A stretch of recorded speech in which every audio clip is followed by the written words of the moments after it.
Many thanks for joining us on Niger Delta today. My name is Xavier Robert. Of course, on Niger Delta today, we'll bring you activities within the Niger Delta region. Today on the program, the more agenda of Delta State Governor Sharif Oborevori has steadily collected steam amidst political wranglings and defections. There's also the question of how much more the people of Delta can be given, considering Delta's place as the highest earner of the country's Federation allocations FAC.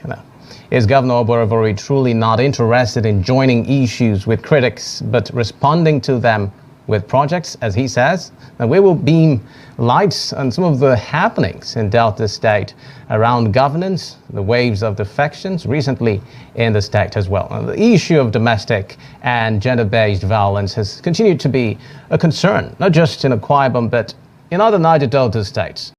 We have a clarion call of continually exploring the role of governments, communities, and individuals in regulating this scourge that continues to eat deep into the fabric of society. We'll be speaking with an advocate for gender parity on the program this afternoon, seeking answers to the vital questions.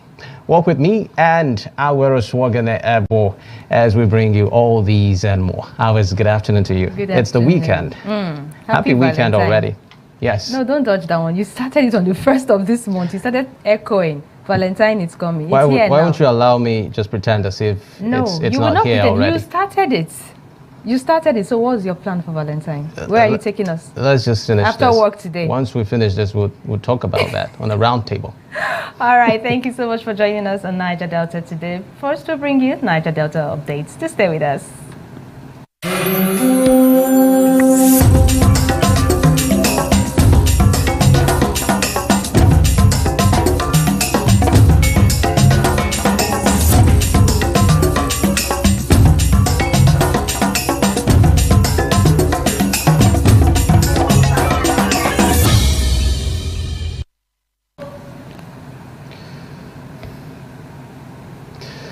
Well, first, on our Niger Delta updates. Akwa Ibom State Governor Pastor Omoino has signed an executive order that enables the Industrial Labour Committee to operate pending the passage of the law by the State House of Assembly. This is just as he also constituted a 9-man State Bureau of Statistics Board. Speaking during the inauguration ceremony of the Labour Committee and Statistics Board held at Eska Chambers, Government House, Uyo, Pastor Omoino stressed that the swift constitution of the 11 and 9-man committee led by Right Honourable Nse Sian and Elder Nse Kefre respectively is to ensure that employment quota in federal agencies for the state are duly filled on the one hand, and government projects are effectively executed on the other hand. According to the governor, amongst other numerous tasks assigned to the newly formed State Industrial and Labour Committee is a major responsibility of monitoring, liaising and ensuring that foreign companies operating in the state employ indigents, stressing that with this move, the state will benefit directly from the presence of these foreign companies. In the same vein, the governor constituted a 9-man State Bureau of Statistics Board headed by Elder Nse Kefre, tasked with the primary responsibility of collating accurate data on key government initiatives and programs to enable state government to make strategic adjustments. In any way to replace the Ministry of Labor and Productivity. It is a committee that helps in making sure that there is harmony in the way we deal with labor issues in the state. And government also is desirous of ensuring a coordinated approach to addressing labor and employment issues in Akwa Ibom State industrial sector. We need to ensure that we create jobs for our young people, and we are determined to ensure that we work with all of these oil companies to know and have access to their data of how many Akwa Ibomites they have employed, at the level they have employed them. The board of the Bureau of Statistics will, among other key responsibilities, collect and collate the accurate statistical data on key government initiatives and programs, update them regularly, and have them available in real time to assist government in the task of providing services to our people. The figures don't lie, so you need to let us have the figures where we are doing well, We can improve where we're not doing well. We can then ram up to do well. We know that we don't have the benefit of time to bog us down by bureaucratic tendencies. So we have a chief delivery advisor already. In the coming days, we are going to appoint delivery advisors, but it will be project specific. Those delivery advisors will know the projects they are to face headlong, because we don't want to have excuses in not delivering our projects as at when due. And away from Akwa Ibom State, the Edo State Governor, Senator Monday Okpebholo, has launched a Back to Farm initiative to boost food production across the 3 senatorial districts in the state. Governor Okpebholo made this known while meeting with farmers at the Igoriahi Farm Settlement in Ovia Southwest area of Edo South. The Back to Farm initiative is an agricultural revolution in the state, as the Okpebholo administration plans to establish farms in the 3 senatorial districts of the state, as well as provide farmers with the needed incentives to produce more food for the state and the nation. Also speaking during the meeting, the Permanent Secretary, Ministry of Agriculture and Food Security, Dr. Osiaige Abudefe, assured farmers that with an increased budget of over 70 billion naira, farmers will greatly benefit from improved incentives to boost their farming activities.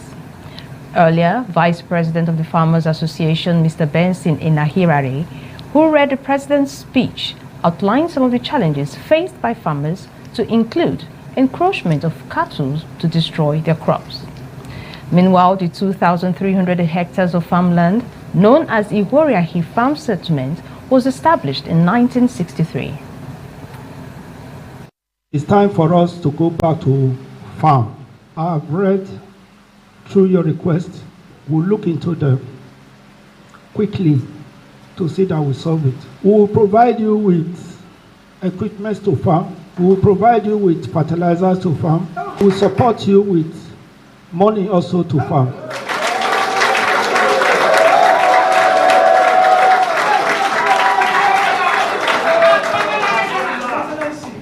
I'm going to have the farm across the state, the 3 senatorial districts. There will be no excuse. I will go to the farm myself. Your Excellency, sir, we want to beg that you use your good office to approve the digging of trench by the government to serve as permanent solution to the boundary dispute and to ward off the Fulani cattle from destroying our crop. We are ready as settlers to support your government to continue paying our statutory fee and continue production of food to actualize your campaign promise. You know, His Excellency is a man of action. And he told me, he said, I don't want our Greek revolution to be on paper. I want it to be practical. Well, as part of the second term first anniversary celebration, the prosperity government of Governor Doye Diri has commenced the clearance of mentally ill persons off streets of Yenagoa, the Bayelsa state capital. According to some medical experts involved in the arrests, the effort is geared towards sanitizing the state capital.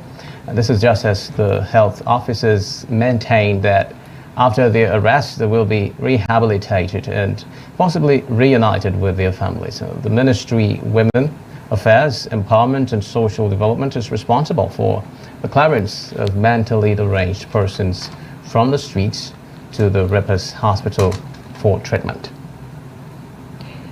Meanwhile, the Nigerian Customs Service, NCS, has destroyed 64 containers of illicit pharmaceuticals in Rivers State as part of efforts to combat the importation of illegal and substandard drugs. The destruction, which took place at the Riwama dump sites in Alu, was overseen by the Assistant Comptroller General of Customs for Enforcement, Inspection and Investigation, Timi Bomodi.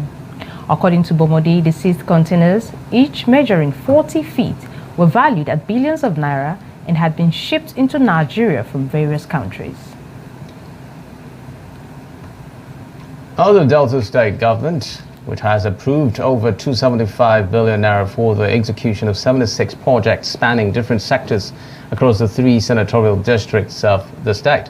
The State Commissioner for Works, Rural Roads and Public Information, Mr. Charles Anyago, who disclosed this to newsmen, said it was among the approvals given at the Maiden Executive Council ESCA meeting for 2025 on Thursday in Asaba.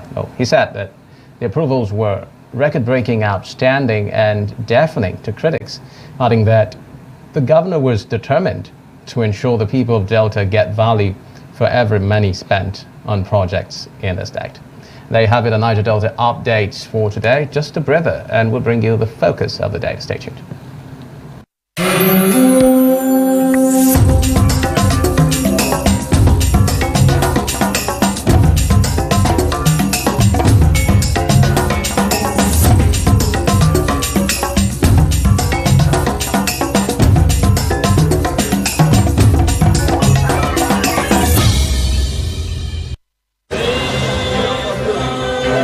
The overall function of the parliament is adequate representation of their constituents in states across the federation. Removal of fuel subsidy, resources to critical sectors such as education and health.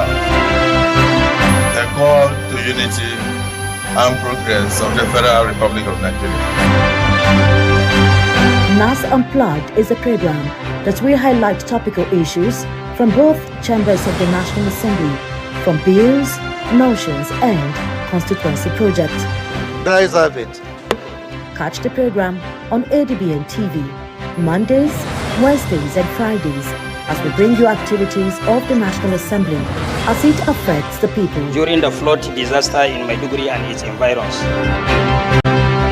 For increase in the number of judges in the High Court of the Federal Capital Territory, Abuja. The eyes have it. NAS Unplugged, Mondays, Wednesdays and Fridays at 8 p.m.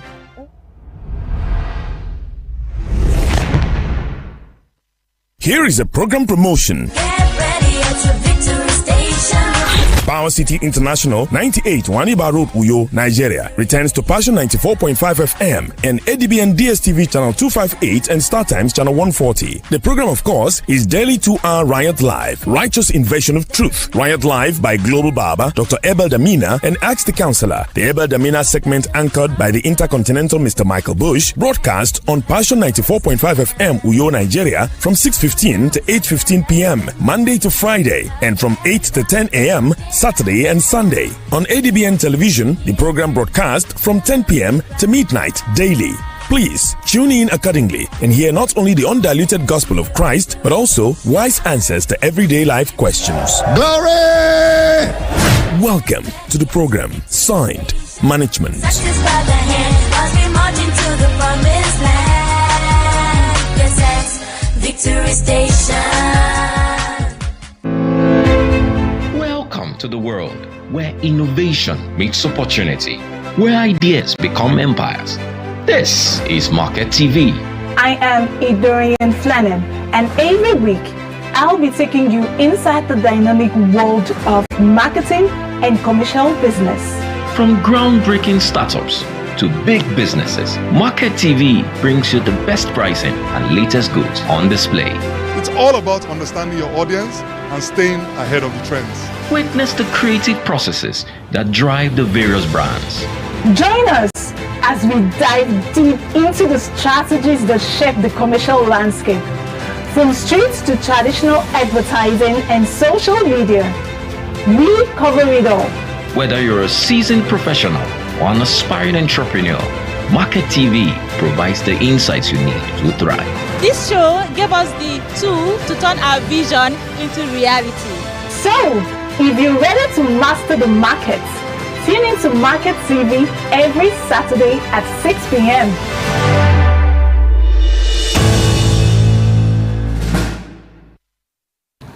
Many thanks for staying tuned. Well, let's get right to it. Recently in Delta State, there have been rumored conversations of defections and even confirmed defections. Some fueled by dissatisfactions from quarters of the state who feel the more agenda of Governor Sheriff Oborevori is not more enough for the state's people.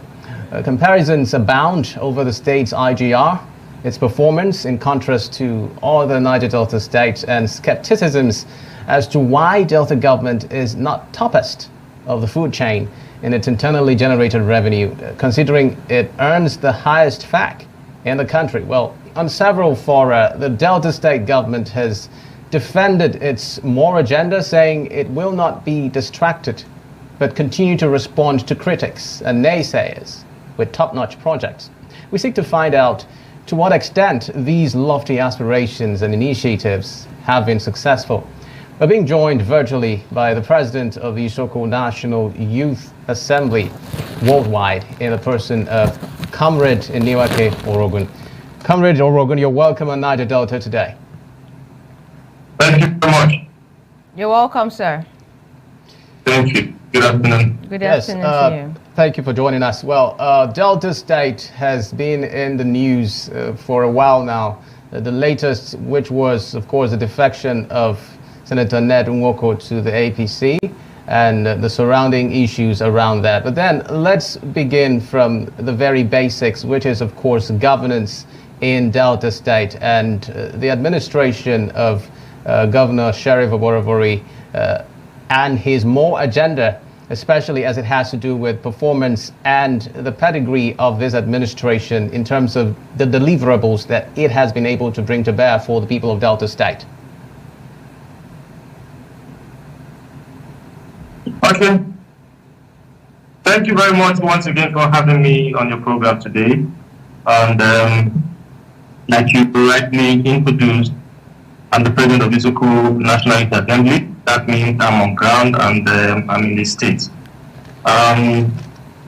First of all, since the coming into effect of the terrorist administration, to a large extent, anybody who lives in Delta State would say that he has performed fairly. He has performed very well. When during his campaign, he promised to do more from where the then governor Kokowa stopped in terms of road infrastructure and every other area in the state. To score him right now, anybody that wants to be fair will score him very highly. Today we are witnessing facelift in virtually all the senatorial district. If I starting from my place, from the Uveli Isoko Asaba road dualization project, we have never seen it as fast as this. It's almost completed, at least the Isoko areas of it, with double lanes and solid construction work ongoing. Then you come to the worry that it has been in the news since its administration, where the first time the state is seeing construction giants like Julius Berger coming to take up major projects. The flyover that is constructing there, 3 at the blow. It is the first time in the history of Delta State where you have such contracts being awarded and you're really seeing the pace of work ongoing. Then you talk about internal roads. You know that Warri was a thriving city, and post the Warri crisis, a lot of areas that used to be full of activities, used to be bustling and had economic impact, were abandoned. You talk about the Upper Erijua, so many areas. If you go there now, you find that he has so transformed that axis in terms of internal road infrastructure. On other areas, the health and the education. If you come to education, the Delta State University, Ozoro, it used to be Delta State University of Science and Technology, has been upgraded to a full-fledged university and with a campus in Okme. So you have a lot of things he's doing, especially in Isoko, in Urobo, and virtually everywhere. So his impact is being felt truly, I would say. Okay, thank you so much, sir. But recently there was also this discontentment from the Ijo people of Delta State talking about marginalization and being neglected, not carried along in Governor Sheriff Oborevori's governance. What would you have to say about that? I would not want to because I really don't know the group of people, if they speak for the Ijaw people, but I think that the IYC came up with that, actually. The IYC Eastern Zone. Yes. Well, I'm not from Ijaw, but when we go through the list of approvals you get from the State Executive Council here and there, you always find that Ijaw, and indeed every region, has been tied along. You have the internal. For example, I heard earlier where you were reading some of the projects that have been awarded. You find dualization, whether it's Okerekoko. You also have the one of those communities that the internal road has also been approved. So I've been to some of these communities too, but you know that even in Isoko, we still need more. We need him to do a lot more. Every region will always want something more, especially when his agenda is more. I just told you about the Isoko, the dualization of the Ugele Isoko Asaba Expressway that he has done. In my own community, he has approved and awarded the second phase of the Orogun Internal Road. But then, we still need more. There's a lot of things that he should do in Isoko. So that does not take away the fact that he's on ground there. Okay. You know? So if, okay, go ahead. Comrade Orogun, like you rightly put it, the agenda of the administration of Sheriff Oborevwori is the MORE agenda. That's what it calls it, which of course stands for meaningful development, opportunities for all, realistic reforms, and enhanced peace and security. Indeed, the Delta people would seek for more. Well, what would you say are some of those areas that the Sheriff Oborevwori administration is lagging behind, which would need to, the government would need to focus more attention on? And then on the issue of youth empowerment and ensuring that youths are able to be self-sufficient, especially when it comes to different entrepreneurial ventures that they may seek to engage in. Has the government been able to do more in that aspect? Well, the truth is this. Youth empowerment has always been on the fore in terms of for all administrations that we have witnessed. I think sometime last year he appointed a chief job creation officer, and several entrepreneurship program has been rolled out. Just to clarify, I do not speak for the government. I am someone who ordinarily should be against the government. But when you see that he has done certain things, you just cannot but speak the truth. Now, before now, we have had programs where you see it on news, you just see, you really don't have so much on ground. I think the Okowa administration tried in this respect, and the Sheriff administration has come and taken it further from there. There are several programs that they have different names that they've tagged it, that are pointed towards youth development in the state, training programs, and all of this. So I would not really say he hasn't done so much. He's doing his bit. And remember, this is the second year of his program. Then also realize that every government has policy trust. When the Uduaghan administration was on, he focused on scholarships and some other areas. The Okowa administration also came and focused. He came, his trust has really been infrastructural development, not forgetting or not neglecting human capital development. So he's been on ground in that area really. Okay. So where is lagging? I would not want to really tie it to the Sheriff administration as a thing. It's a general thing. Insecurity is an issue. In many areas, in many communities, you have these pockets of kidnapping and all of these things. Well, constitutionally, he's a chief security officer, so he should be held accountable. But again, whether he controls the security architecture is another room for debate.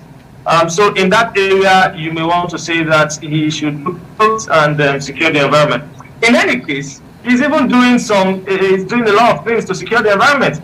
if you ever drove past major streets in Warri before, like Osubi, Airport Road, you will find out that it was virtually in perpetual darkness. The street lights were not working, nothing. But he came up with a campaign with the lights of Warri and Delta, actually. And so you find that these street lights, they are up now, they're working. So maybe that's the contribution on the on ensuring security of the environment.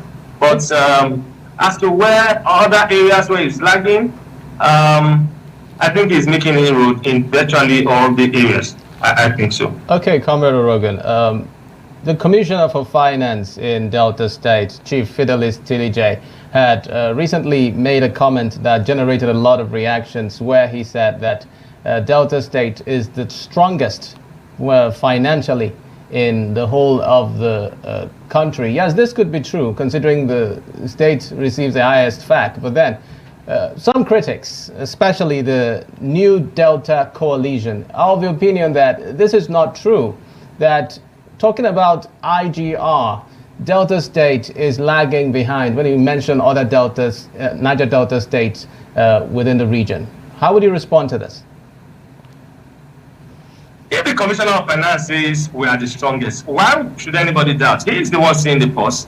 In any case, the governor has come out in several occasions to say that since he has doomed office, he has never borrowed once, and we are seeing projects going on and be paid for. In fact, in that that event you quoted, where the commissioner made that that comment, I suppose, was just when they awarded several projects this last State Executive Council meeting. And then he said that for most of the projects, 40% upfront has been paid without borrowing from the bank. I mean, for a state to do that, it means that there's some level of confidence in terms of their finances. As for IGR, I don't think it is a Delta State thing, really. And I think that's why you must hail the President's tax reform that is ongoing.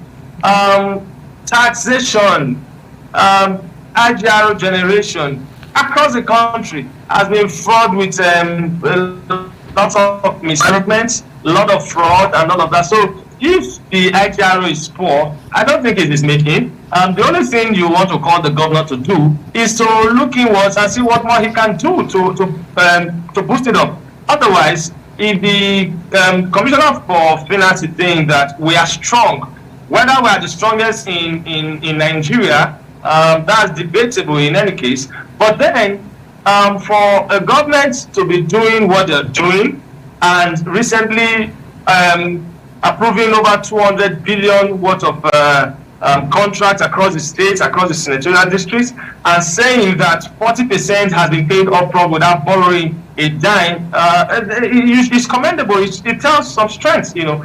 I remember just not so long ago, I had a meeting with the governor where he called some other youth leaders in the state. I was explaining how that since he came into office, he had not borrowed what. Rather, he's been paying debts that he inherited from his predecessor. And again, the records are there, which they published data. Okay. You know, the level of debt that he has paid. So if all these are ongoing, you might want to just agree with him that the state is strong. Whether it is the strongest in Nigeria, well, the economists will have those kind of debates. But okay, you just can agree less that financially the state is strong. Okay, thank you so much, Mr. Orogun. But before we let you go, I want to ask you, you just mentioned that the governor had a meeting with youth of the state. So are you saying that the government is actually carrying along the state, the youth from all the ethnic groups in the state, to make sure that they are part of the decision-making process and actively involved in governance? Can you say that for certain? Okay, so first of all, you know, I like to judge a man fairly. Okay. If you look at the his cabinets, the commissioners, I don't think there's any governor in the state that has such number of under 40, under 45 as commissioners in the state. Evenly distributed? Is the commissioner positions evenly distributed? I mean, carrying all the ethnic groups along in the state?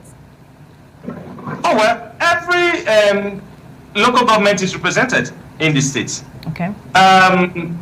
By our law, he is supposed to appoint commissioners from every local government, and in each of these local governments, they have ethnic groups represented. Maybe if I want to go to our own, maybe the youth environment, the ethnic youth leadership, whether it's carrying everybody along. The meeting I had with the governor, I was not the only one there. Okay. The youth leaders from other ethnic nationalities, they were all there, and we all had more than 3 hours discussing areas of where he needs to improve, discussing areas of dissatisfaction, and some of those changes we are beginning to see already. So whether it's carrying the youth along, I think that's fairly obvious. I was telling you about the Commissioner for Health, Joseph Onojame, who was schoolmates. He's a young guy. Okay. You know, you talk about other commissioner for urban renewal, commissioner. I mean, just name them. Young people. Look at the Commissioner for Environment, for example.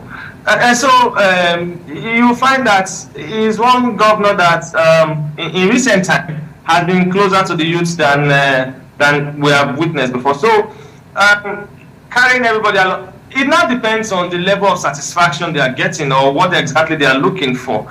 As for me and some others who have spoken, if it's about the people, if it's about the people we represent. For example, when we had that meeting, there was an issue I presented. We talked about the funding of some of the faculties that were newly created in the Delta State University in Odoro, which have been changed to Southern Delta University. And I think just about 3 weeks afterwards, over 1 billion was voted into the Faculty of Pharmacy, which I brought to him. So if it's about the people, you would say that I would say that he listens, but maybe personal interest and some of the other agenda. Okay. Well, that is dependent on the people that have those interests. Okay, speaking in the education sector, you just mentioned the Delta State University, and the IYC also mentioned the abandonment of the Maritime University in Burutu, which they allege that the governor has turned a blind eye to.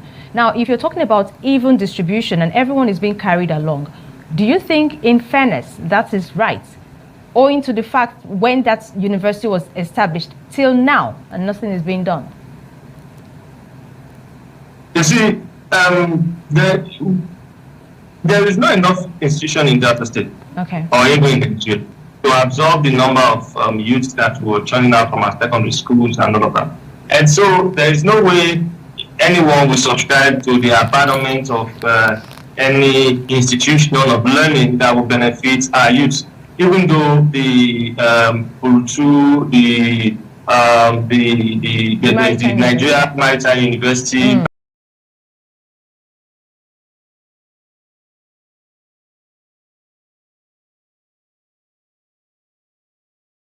And they are alleging that the government has abandoned that place. Well, they don't have to come with facts because I still have friends who are. Have you been there recently? Have you been there recently? When was the last time you visited? Because they said it's overgrown with weeds, reptiles now habit in the place and all of that. So they cannot just make such allegations. That's why I use the word allegations. But for them to come, yes, that needs to be but for those to be published in the papers. In any case, as a youth who himself has enjoyed education to the PhD level, there is no way, like I said, I will subscribe to the abandonment of any institution. So I will join my voice if the allegation is true to call on the governor to go and look into it and fix it. That will be perfect. It is allegation, and there is no. When we were agitating for example, for the creation of a road in Erowa during the Okowa administration, and even the construction of the Enibo-Orogo road here, we went with our cameras, we did videos, and we put it out there, the post state of the road, and the governor responded. So if I've seen any video like that, we will join our voices. I mean, how I see the president. Salokobri Jr. He's a very good friend. In fact, we spoke yesterday, so I will always join their cause. But all right. these are not of mere allegations, you know. All right, Comrade Orogun, just before we let you go, I'd like you to comment on the wave of defections in Delta State. I mean, on December 5th, 2024, we had saw that the daughter of the former governor of Delta State, Mrs. Iriatike Iboriswenu, had announced a defection alongside 4 others from the Labour Party to the APC. It's as if most of your big wigs are moving to the APC, most recent being Senator Ned Nwoko, who, of course, hinged one of his major reasons for defecting on the opposition he is receiving as regards the issue of a Neoma state, the creation of a Neoma state. Now, how would you respond to the wave of defections in Delta State recently? Even the governor was rumored to, at one time, to be planning to move to the APC. First of all, let's establish this thing.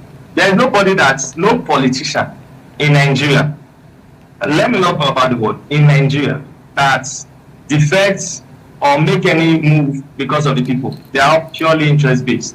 Okay. So anybody that is defecting is to preserve his own future, to preserve his own visibility and all of that. So it is not, never, even if the governor defects today, it is not in the interest of Delta State. It is in the interest of his personal ambitions. And so Senator Neboko defecting because he wants to preserve his ticket. It's because he's scared that he might not get it from the PDP. And so he comes and says the Neoma state. The question is, when did the Neoma state creation agitation start? Did it not start from Okowa? What did Okowa do when he was governor? Okowa is from there. Why didn't Okowa carry it on his head and start announcing the Neoma state creation every day? Sheriff is here. By the way, the Neoma creation, to create a state from the in our constitution, it's not on media. It's not just in the Senate alone. To say we want to stay. There are processes to all of these things, and so I don't know what the role of the governor should have been. Even if the role of the governor is staying in the House of Assembly, assuming it gets through the National Assembly, and it's to go through the various states. The governor can only influence only Delta State Assembly to assent to that. In any case, for the 2023 election, there were those, just like we have the Honorable Minister doing right now, there were some of those that, in fact, all of them, I can say all of those people who you see today are announcing their defection. They are only formalizing it.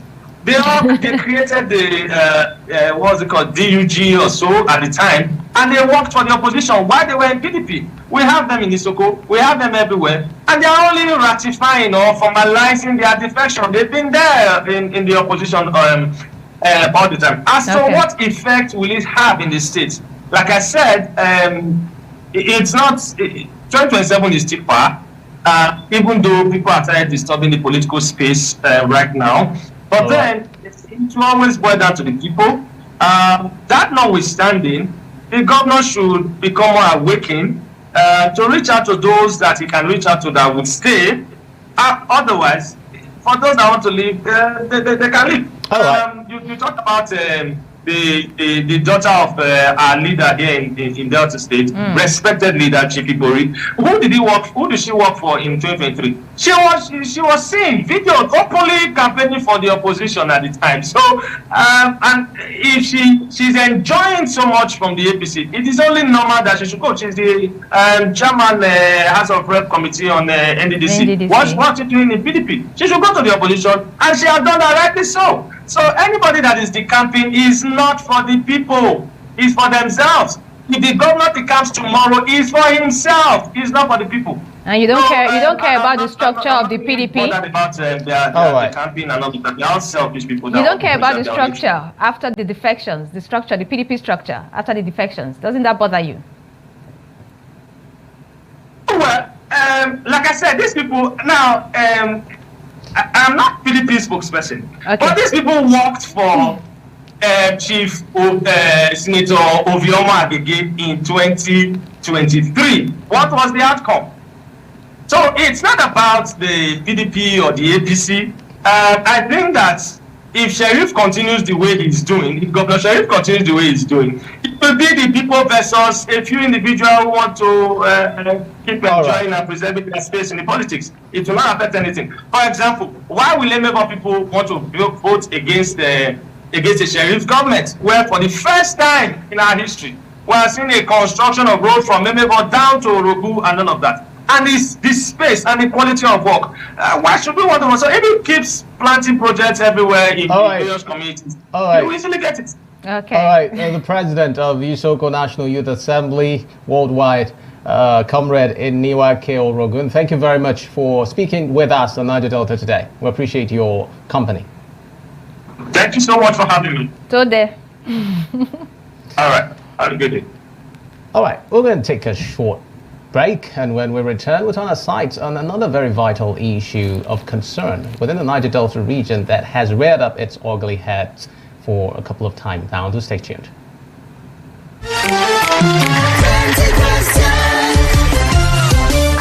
Mystery voice, object number 2. Mystery voice. Jesus. Jesus. Panelist, is the cake animal? Thank you very much, Mr. Chairman. Is it human? Human. Male? Male. Mr. Chairman, is this human we're looking for alive? It's alive! 3 questions, panelists. 20 questions. A Bush House Nigeria Witty Parlor game is back with a bang. Now on ADBN, DSTV channel 258 and Star Times channel 140. Wednesday, 11 a.m. to midday, with a repeat on Friday, 9 to 10 p.m. Passion 94.5 FM, Uyo. Monday, 4 p.m. with a repeat on Saturday, 8 p.m. 20 questions, back with a bang. We never left. Don't miss it.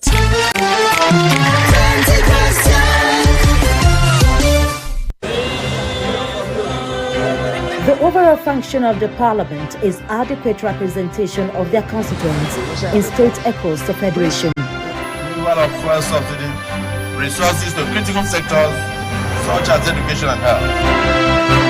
A call to unity and progress of the Federal Republic of Nigeria. NAS Unplugged is a program that will highlight topical issues from both chambers of the National Assembly, from bills, motions and constituency projects. Guys have it. Catch the program on ADBN TV, Mondays, Wednesdays and Fridays as we bring you activities of the National Assembly as it affects the people. During the flood disaster in Maiduguri and its environs. For increase in the number of judges in the High Court of the Federal Capital Territory, Abuja. The eyes have it. NAS Unplugged, Mondays, Wednesdays and Fridays at 8 p.m.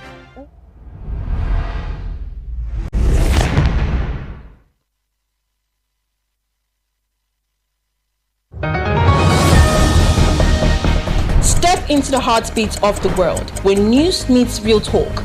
From breakthroughs in diplomacy to humanitarian challenges and scientific milestones, Global Digest takes you beyond the headlines and straight to the heart of the matter. I am Amma Marcus. Be a part of the world unfolding stories at 3 p.m. on ADBN, channel 258 on DSTV, and Star Times, channel 140. Global Digest, your window to the world's current affairs, only on Advocate Broadcasting Network. Many thanks for staying tuned on Niger Delta today. Well, it is widely agreed that a strong demonstration of commitment by government, persons, individuals, and the community in tackling the scourge of gender-based violence or domestic violence, as the case may be, is one of the routes to take in ensuring that this scourge is nipped in the bud. Now, for the longest time, this conversation has been at the front burner as to the commitments that can be extracted in ensuring that this issue is controlled, regulated, and persons that are victims are sort of taken care of, and provisions are made to ensure that they are properly integrated into society. and the issue of the trauma that comes with the issue of gender-based violence also taken care of as much as possible. Well, in the studio with us today is a young, enthusiastic, and vibrant girl child advocate in the person of Apasibianake Adam. She joins us live on Niger Delta today. Apasibianake Adam, you're welcome on Niger Delta today. It's good to have you on the program. Thank you so much. It's Good afternoon. You're welcome. Good afternoon. Thank you so much. Well, there's been a lot of developments in the Niger Delta region, especially in Akwa Ibom here, for a couple of some years past, starting with there's this lady that lost her life because she went job hunting. Yeah, in Umorin. In Umorin, in Yes. Umorin. Okay. And that was a lot to take in the state. And fast forward to more recent developments. Just a couple of days ago, we had reports of a girl that was allegedly killed by her supposed boyfriend. And this has generated a lot of conversations on social media. Even away from the Niger Delta region, there's been issues of this nature, domestic violence, spouses having fights and husbands beating wives and all of that. It is truly a concern in the region, and it is only natural to try to understand the basics around this issue: government role, community roles, individuals, and whatnot. What do you think are the roles of these sections of society in curbing this issue? Well, I would like to start from individual roles. Okay. All right. So as a human being, as a lady or as a guy, when you are in a relationship with somebody, let's address the one that just happened recently where the girlfriend was strangled to death by her supposed boyfriend. You know, when you are in a relationship with somebody, trust me, from the very beginning, the signs are always there. The signs of violence, you know, the signs are always there. It could be from the tone in which this person responds to you when he or she is angry. It could be from the words he or she uses, you know, especially, you know, when to look out for these things, especially when maybe there is a misunderstanding or, you know, a little tension in the relationship. The signs are always there. So as an individual, who should look out? Because when you go into this relationship thing, you should look out for yourself, you know. In as much as you should be selfless, you should also look out for your safety as a human being first. Okay. So when you sometimes we tend to see the signs and then we ignore them. Trust me, if he or she hits you once, because these days we have cases of ladies, you know, going physical on their spouses. Yeah, of course, you know? that's another angle. So if he or she hits you the first time and then he apologizes, it doesn't mean that it will not happen again.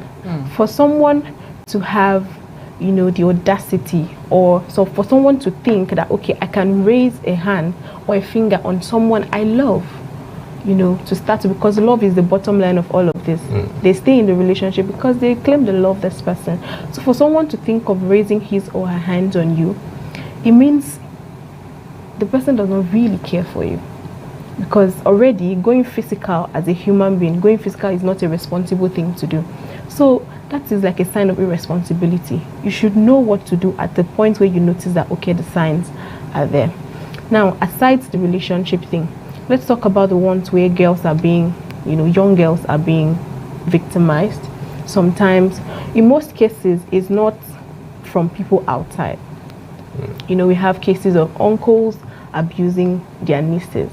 We have cases of maids, you know, being abused by their bosses or maybe family member. You know, I know of a case where this girl grew up with her grandmother, and then right in that setting, house, in that, you know, environment, she was being abused by family friends, customers who come to buy from, you know, her auntie who used to sell. So these things are, to be very honest, the individual, first of all, you should be, as an individual, you should look out for yourself, and then you should know when to, you know, step out from that space. All right. Then as a young girl, what we should do is we should create, you know, an environment, you know, a safe environment where these girls can speak up. Because trust me, in most cases, these little girls, you know, the teenagers, they don't want to speak up because they feel like they're going to be blamed. You know, there are cases of victim blaming a lot, especially in Akwa Ibom. And even issues of threats. Yes, They suffer threats. Yes. When you begin to say, when a girl comes to say, oh, I was molested or something, and then you hear their parents, their grandparents, or maybe their aunties say that, oh, you like wearing short skirts. Where were you coming from? Yes, exactly. You like wearing short skirts. Where were you coming from? Where were you at this time of the day? Meanwhile, there is no excuse. There is no reason, you know, to I don't want to use the word rape, you know, because it is very raw, but permit me to, I hope I can do so. Yes, you can. Okay. There is no reason on earth for you to rape a teenager because of what she is wearing. Okay, what that about is not an excuse. Yeah, it's not an excuse because babies in diapers get raped Do you these understand? days. So what attracts babies in diapers? What is the attraction? Yes. What is? There is no attraction. It's just a thing of the mental health. Anyone who rapes. I used to say every time I go for campaigns, you know, for activism in secondary school, I used to tell the girls that any man who rapes you is mentally sick. All right. So that brings us to the next issue. If indeed these persons who perpetrate these heinous crimes are mentally sick, what would you suggest are those steps that should be taken in ensuring that events of this nature are nipped in the bud? You know that we have a lot of persons like me doing advocacy for young girls. I feel like the men should also see how they can do a kind of sensitization programs for these men, because trust me, if you go to interior villages, there are some persons that don't even understand that, you know, trying to side talk a young girl is a crime. It's a crime indeed. So men should also take up the responsibility. Yes, the same way we come together as young girls and then we have different initiatives, we go for campaigns, we advocate against gender-based violence and other forms of violence. You know, I think that's the same way men should also come together and organize sensitization programs. You know, they should start from the secondary school boys, because that is where this thing starts. How about incorporating all of this into school curriculum? Yes, that's a good suggestion. You know, and also when it has to do with, you know, government, when it has to do with the role of the government, I feel like they should enforce, they should make sure that every law that has to do with gender-based violence, abuse, everything should be properly and strictly enforced. Because, like the First Lady said, it will no longer, the First Lady designate rather, like she said, that it will no longer be business as usual. We find cases where when they go to court, they say, oh, this is the, you know, stories come out from left, right, center, and then before you know, the case is being dismissed. Yeah, and recently there have been reports and findings about the effect of oil spill on the brain, where hydrocarbons and other toxic chemicals are released, that it actually affects the synapse, affects the brain function, and it can also lead to high level of violence and irritability. Exactly. How do we work around that? Because we have a lot of oil spills and environmental degradation around us. So should it be blamed on that? Do you think that's just an excuse to perpetrate evil? No, not at all. I'm sure that the people who are in that niche of climate change, you know, I'm sure they're doing their best. Okay. But most of the time, it is not an environmental, you know, the Niger Delta is highly polluted. Oh yes, actually. But majority of the time, trust me, violence is not about the environmental, mental health or whatever. It has to do with the psychological aspect of it. Okay. You know, your way of thinking. It starts from, you have a younger sister, and then you feel like you can raise your hand on her anytime you wish, because maybe she did one or two things.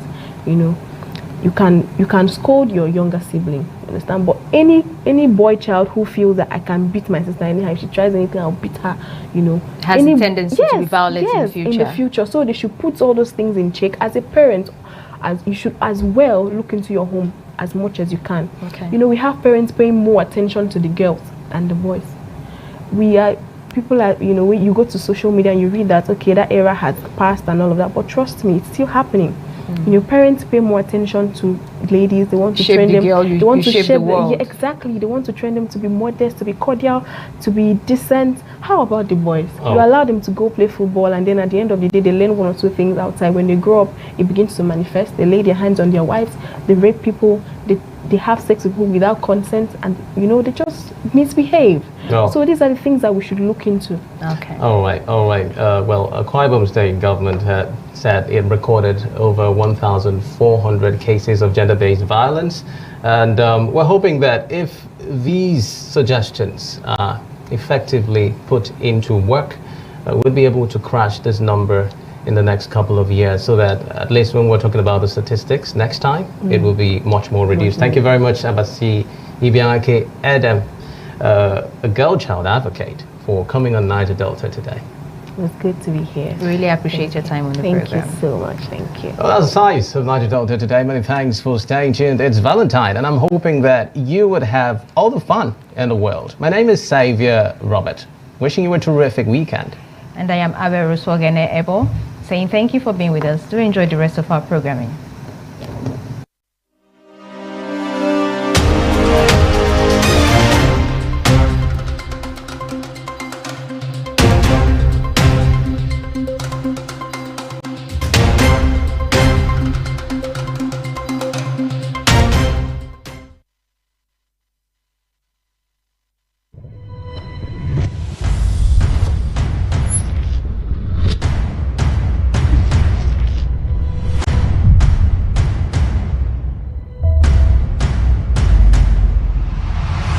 A